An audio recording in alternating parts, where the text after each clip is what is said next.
Ahoj, jmenuji se Amálie a se svými kamarády, spolužáky ze ZŠ Choryně jsme se ve školním roce 2021 až 2022 věnovali projektu Světová škola.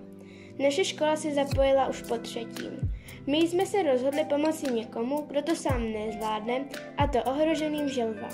Želvy u nás v přírodě volně nenajdeme, ale slyšeli jsme v médiích o tomto globálním problému a chtěli jsme ho řešit.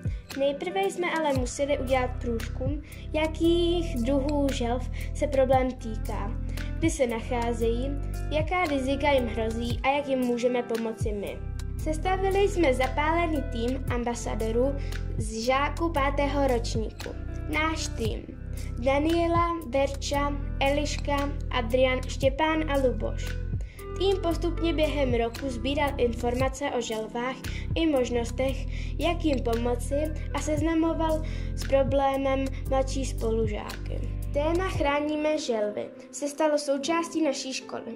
Uspořádali jsme den mazlíčků, starali jsme se o suchozemskou želvu ve škole, želvy jsme kreslili, pekli z perníčků, tiskli na 3D tiskárně, vymalovávali a postupně chystali závěrečnou místní akci. Závěrečnou akci jsme pozvali také místostarostku obce, zástupce ČSOP a Světové školy, rodiče, okolní školy a širokou veřejnost. Místní akce proběhla v posledním školním týdnu. Zúčastnilo se jí asi 200 lidí.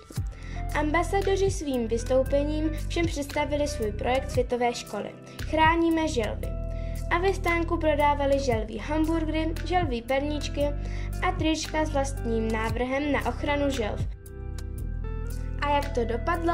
No výborně! Podařilo se nám akcí vydělat 2000 korun, které jsme darovali organizaci Chráníme mořské želvy.